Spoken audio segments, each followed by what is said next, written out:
سعد إلى منتهى. بسم اللہ الرحمن الرحیم. نبی رحمت محمد مصطفیٰ صلی اللہ علیہ وآلہ وسلم کا ارشاد پاک ہے کہ آپ نے فرمایا کہ مجھ پر ایک ایسی آیت نازل کی گئی جو مجھ سے پہلے صرف حضرت سلیمان علیہ السلام پر نازل کی گئی تھی، اور یہ وہ آیت ہے جس پر اللہ رب العزت نے اپنی عزت اور جلال کی قسم کھا کر فرمایا کہ جو بھی اس آیت کو کسی کام کو شروع کرنے سے پہلے پڑھے گا تو اللہ تعالیٰ کی تائید اور نصرت اس کو شامل ہوگی اور اس کام سے شیاطین کو دور کر دیا جائے گا. آپ صلی اللہ علیہ وآلہ وسلم نے فرمایا کہ وہ آیت بسم اللہ الرحمن الرحیم ہے. پھر آپ صلی اللہ علیہ وآلہ وسلم نے اس کی وضاحت میں اپنے صحابہ کرام کو اس کے بارے میں مزید بتایا کہ حضرت عیسیٰ علیہ السلام کی والدہ نے جب انہیں معلم کے پاس پڑھنے کے لیے بٹھایا تو معلم نے جو سب سے پہلا حرف انہیں لکھنے کے لیے کہا وہ تھا بسم اللہ.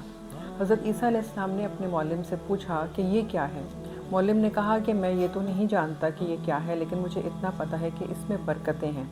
حضرت عیسیٰ علیہ السلام نے فرمایا کہ اگر آپ اجازت دیں تو میں اس کی وضاحت کرنا چاہتا ہوں، اور پھر انہوں نے اپنے معلم کو اس طرح سے اس کی وضاحت فرمائی کہ بے سے مراد ہے بلندی یعنی اللہ رب العزت کی بلندی، سین سے مراد ہے سنا یعنی روشنی، اور میم سے مراد ہے مملکت یعنی اللہ تعالیٰ کی مملکت بادشاہی، اور اللہ یہ تو ہے ہی معبودوں کے معبود کا نام، اور رحیم جو ہے وہ اللہ رب العزت کا وہ نام ہے جو کہ دنیا میں بھی اور آخرت میں بھی رحم فرمانے والا ہے. اور رحمان جو اس میں ایک اور نام آیا ہے وہ بھی اللہ رب العزت کا نام اس بات کو بتا رہا ہے کہ اللہ تعالیٰ دنیا میں اور آخرت میں اپنے بندوں پر اپنی تمام بنائی ہوئی مخلوقات پر رحم فرمانے والے ہیں.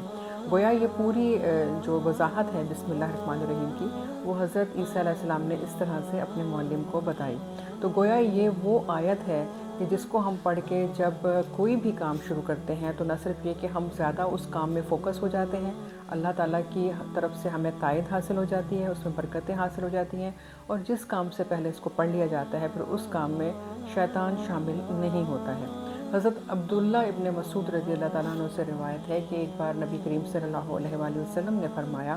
کہ دوزخ کے 19 داروغہ ہیں اور بسم اللہ الرحمن الرحیم کے 19 حروف ہیں. تو اگر کوئی شخص ان داروغوں سے جو کہ جہنم کے ہیں بچنا چاہتا ہے تو اس کو چاہیے کہ بسم اللہ الرحمن الرحیم کو کثرت سے پڑھا کرے.